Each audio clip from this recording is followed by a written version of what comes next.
Bismillahirrahmanirrahim. Assalamualaikum warahmatullahi wabarakatuh.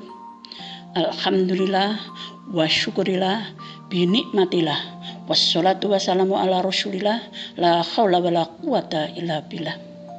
Alhamdulillah Allah Subhanahu wa taala berkenan mengabulkan doa kita semua yang kita panjatkan pada bulan Ramadan tahun 1440 Hijriah.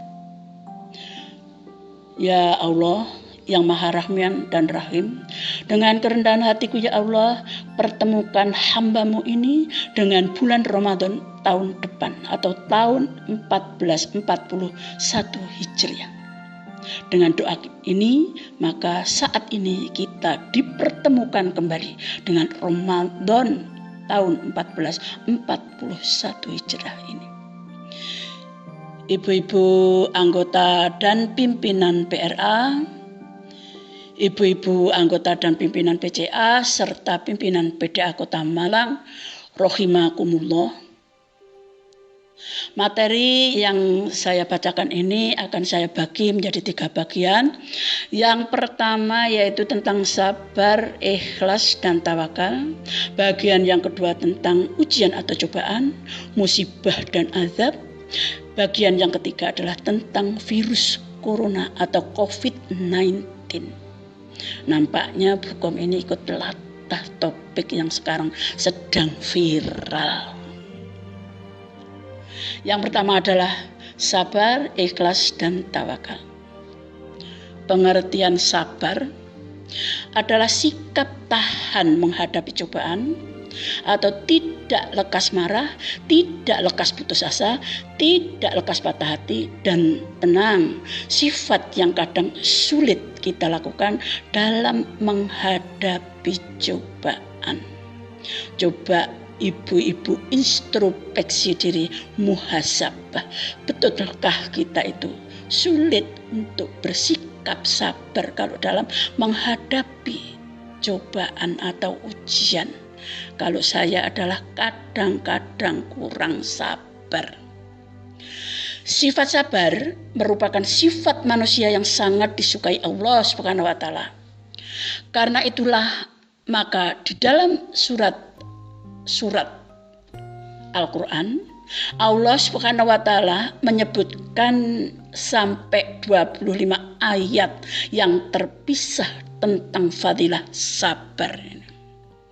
Sebagai contoh, salah satunya yaitu di dalam surat Al-Baqarah ayat 153.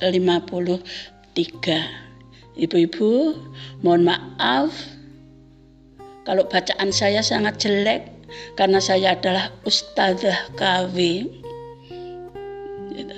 Mohon maaf sekali lagi. Bismillahirrahmanirrahim. Ya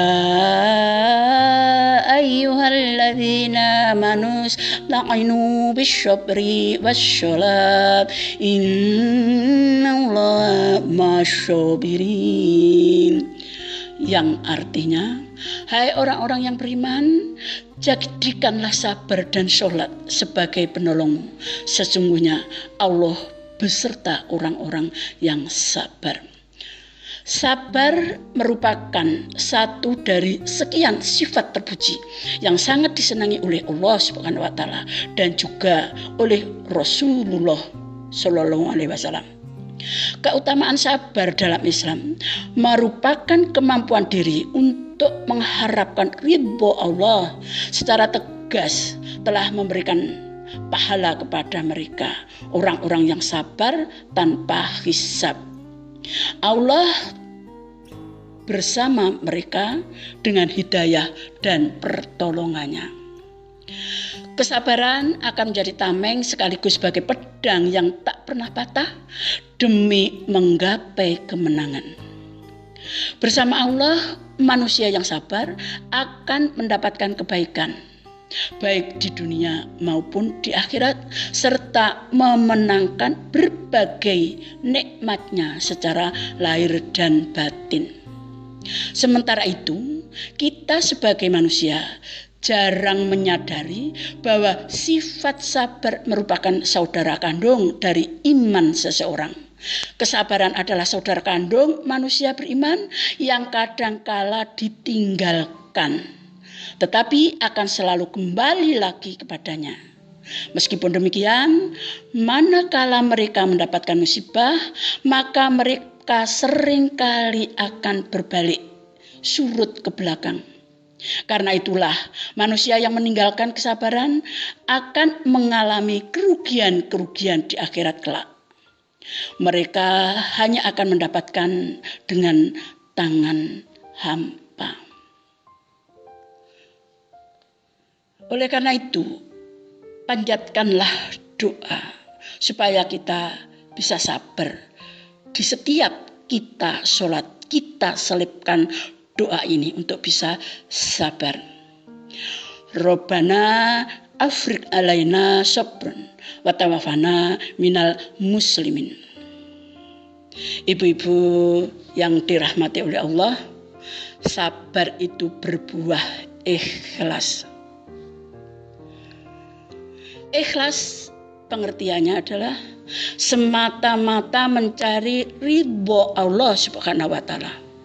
Semua yang dilakukan termasuk amal-amal saleh hanya ingin diapresiasi oleh Allah Subhanahu wa taala, bukan ingin diapresiasi oleh manusia.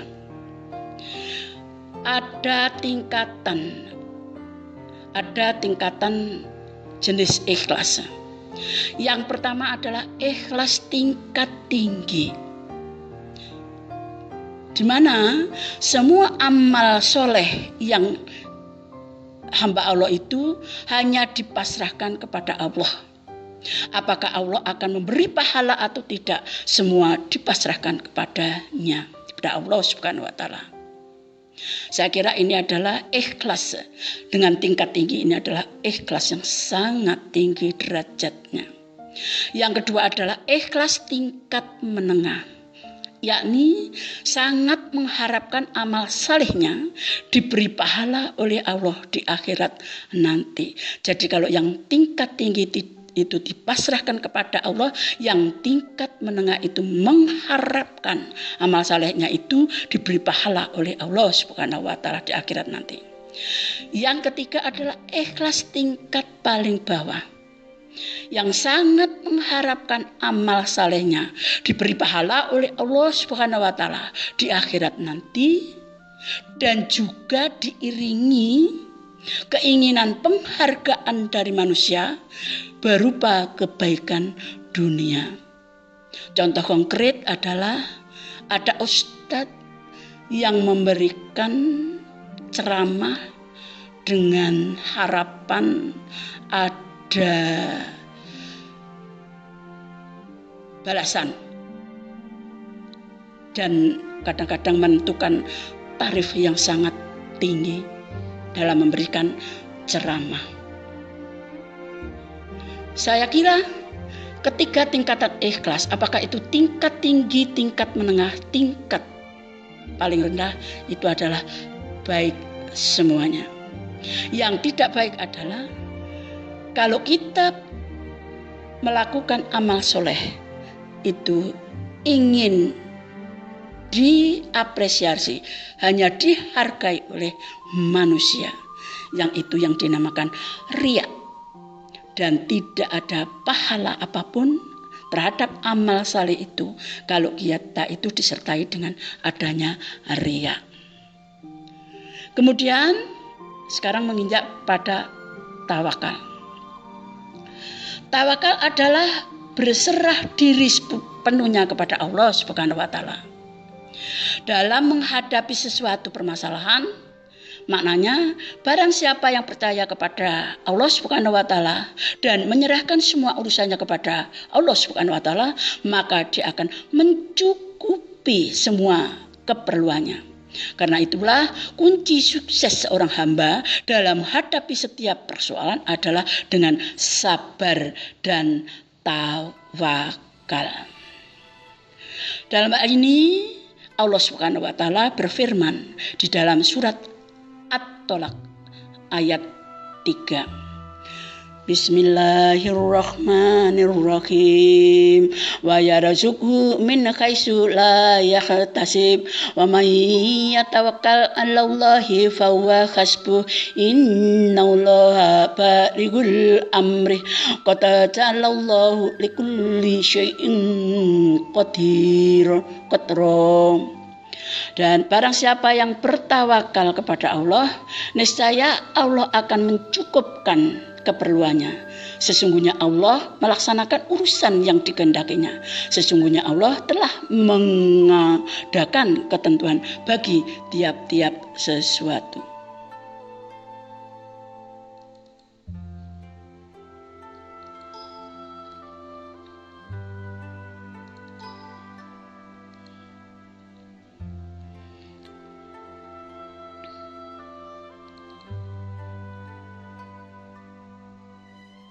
Kemudian materi yang kedua adalah tentang ujian atau cobaan, musibah, dan azab. Yang pertama tentang ujian. Dalam hadis qudsi, Allah berfirman, "Jika aku mencintai seorang hamba, maka aku akan turunkan ujian, kesulitan, dan kesempitan kepadanya. Hal itu agar memohon kepadaku atau agar ujian dapat diangkat darinya melalui doa-doa yang dipanjatkan." Itulah maksud Allah memberikan ujian kepada hamba-hambanya. Berarti kalau hambanya diuji, Allah adalah mencintai hambanya dan menginginkan agar hambanya itu adalah berdoa. Di dalam surat At-Taghabun ayat 15 Allah berfirman, Bismillahirrahmanirrahim. Innama amwalukum wa auladukum fitnah wallahu indahu ajrun azim. Sesungguhnya hartamu dan anak-anakmu hanyalah cobaan bagimu, dan di sisi Allah lah pahala yang besar. Ibu-ibu, karena waktunya sedikit, ini juga ibu bisa baca sendiri yang terkait dengan ujian, yaitu di dalam surat Al-Baqarah 214, di mana Allah itu pada intinya akan selalu memberikan cobaan kepada hamba-hambanya.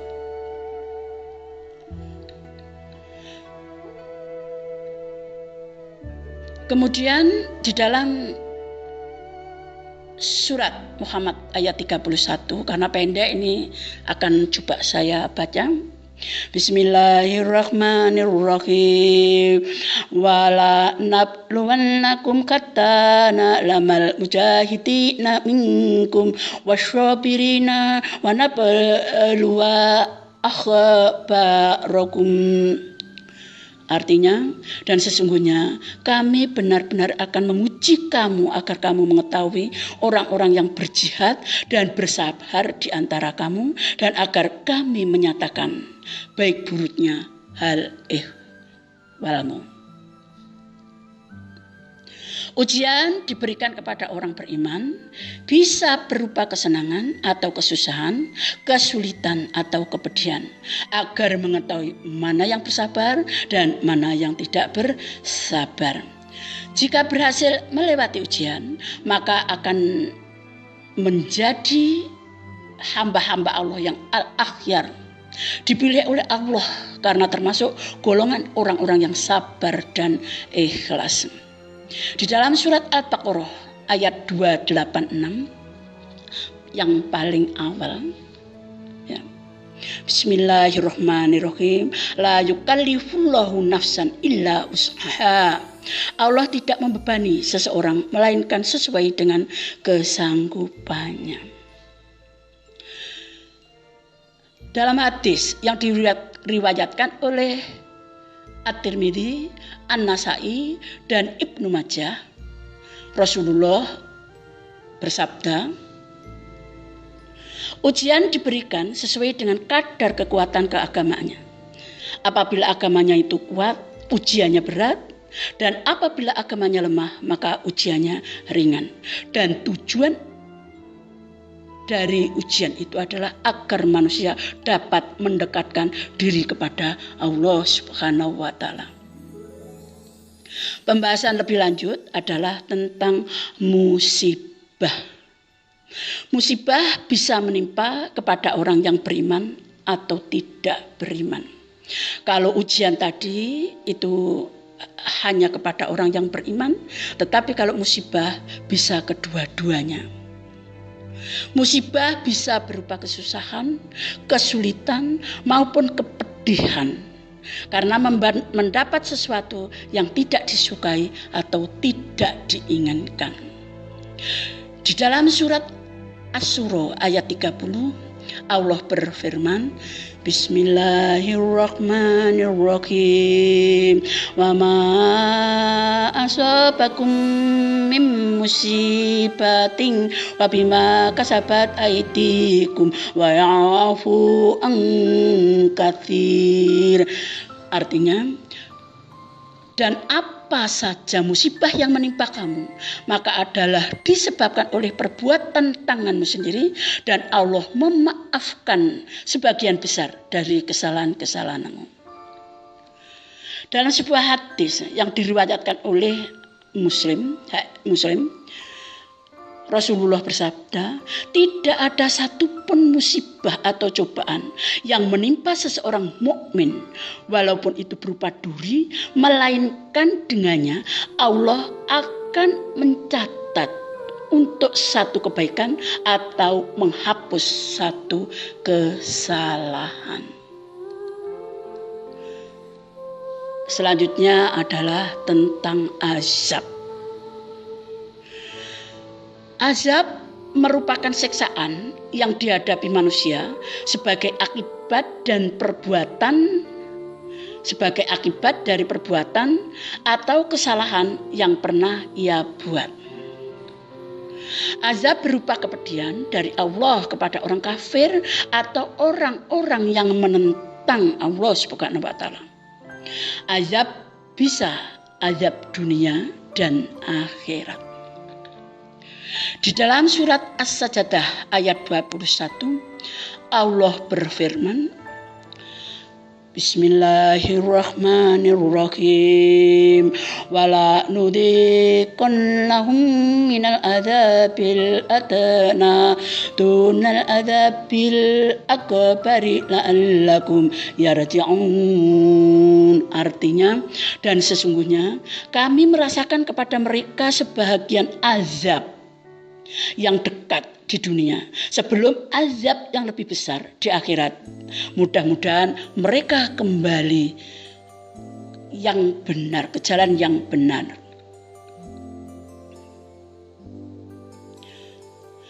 Musibah terakhir menimpa pada zaman Rasulullah. Setelah itu Rasul berdoa agar seluruh umat manusia tidak diturunkan azab lagi. Jadi pada zaman sekarang, saat ini, sejak zaman Rasulullah, atas doa Rasulullah, Allah tidak akan menurunkan azab kepada hamba-hambanya di dunia ini. Oleh karena itu, kita harus berterima kasih kepada Rasulullah. Kemudian bahasan selanjutnya adalah tentang virus corona atau COVID-19. Ini adalah bentuk kelatahan, kok semua bahas tentang corona, menghubung-hubungkan semuanya dengan corona. Maka saya tidak mau kalah juga. Saya cantolkan kedua pokok bahasan yang di atas tadi dengan virus corona atau COVID-19. Dunia saat ini termasuk Indonesia dihebohkan oleh satu makhluk ciptaan Allah Subhanahu wa Ta'ala yang tak nampak oleh pandangan mata, tetapi mempunyai dampak yang luar biasa. Makhluk itu bernama corona. Semua media, baik cetak maupun elektronika, hampir setiap hari menulis dan menayangkan masalah corona. Berapa korban yang terpapar? Kalau hari ini saya baca itu sudah melebihi dari 8.000 orang yang positif COVID-19. Berapa korban yang sembuh dan berapa korban yang meninggal? Bisa kita lihat datanya setiap hari. Gara-gara corona ini, istilah-istilah yang selama ini asing bagi kita tiba-tiba sangat intim dalam telinga kita sehari-hari, seperti ODP, orang yang dalam pemantauan, PDP, pasien dalam pengawasan, OTG, orang tanpa gejala. Hati-hati, yang OTG sangat berbahaya, tidak ada gejala virus corona, tapi ternyata bisa menularkan kepada orang lain, yang disebut OTG. Suspek, ada lockdown, ada PSBB, ada WFH. Saat ini saya sedang WFH, work from home. Dan masih banyak lagi istilah-istilah yang hampir setiap hari diperbincangkan di warung kopi, pedagang kaki lima, pasar-pasar, swalayan, kampus, masjid, dalam pengajian dan berbagai macam tempat lainnya. Corona jadi topik obrolan yang kadang-kadang dapat mencekam perasaan seseorang. Pertanyaannya, takutkah kita kepada virus corona atau COVID-19? Apakah itu bukan musyrik? Saya kira antara takut kepada Allah dengan takut kepada makhluk Allah itu harus dibedakan, karena itu adalah dua sisi yang berbeda. Saya kira ini bisa menjadi pokok bahasan lebih lanjut, kenapa beda takut kepada Allah dan takut kepada makhluk Allah.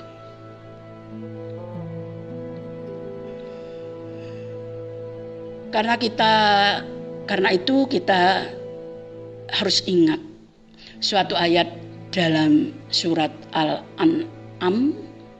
Ibu-ibu bisa membacanya, surat Al-An'am ayat 59. Karena panjang, maka tidak saya bacakan. Para peserta pengajian rahimakumullah, dalam menghadapi musibah virus corona atau COVID-19, kuncinya adalah sabar, ikhlas, dan tawakal, dan tetap mengikuti aturan atau ketentuan-ketentuan yang ditetapkan oleh pemerintah, baik pusat maupun daerah. Marilah kita banyak-banyak menengadahkan tangan kita ke langit, bermunajat, berdoa, mohon pertolongan dari Allah Subhanahu wa taala. Perbanyak tangisan di malam hari dalam tahajud kita, perbanyak zikir dan sholawat untuk Nabi Muhammad Sallallahu Alaihi Wasallam, agar corona ini bisa cepat berakhir dari dunia, wabil khusus di bumi negara Indonesia.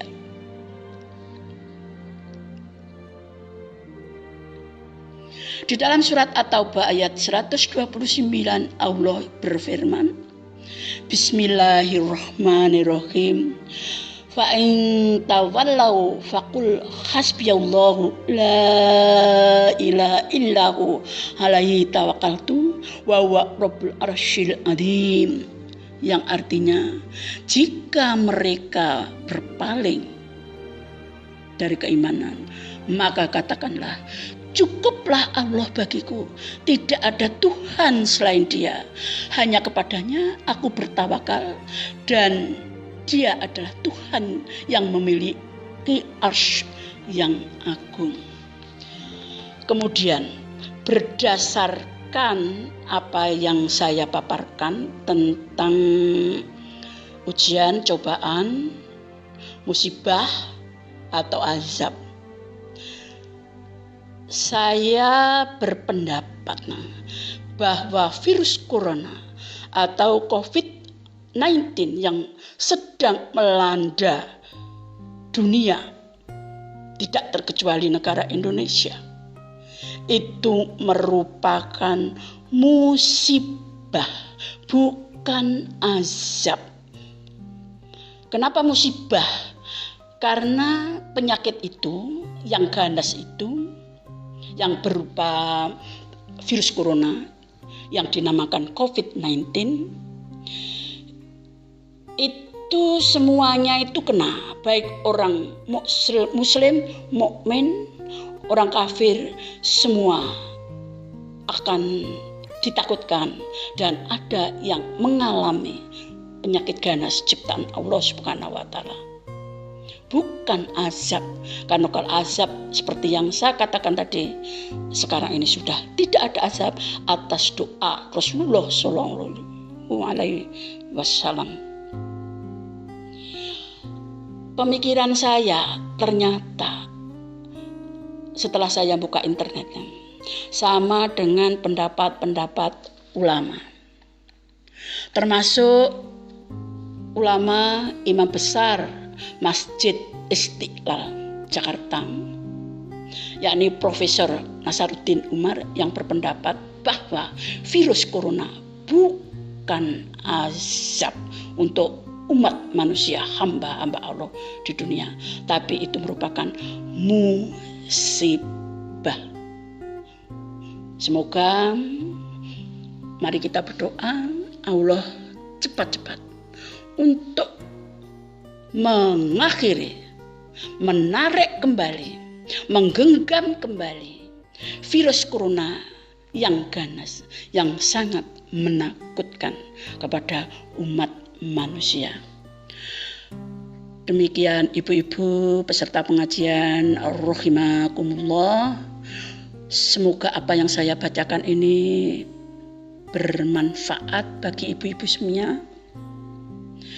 Dan akhirnya, wabillahi taufik wal hidayah, nasrun minallah wa fathun qarib wa basyiril mu'minin. Wassalamualaikum warahmatullahi wabarakatuh.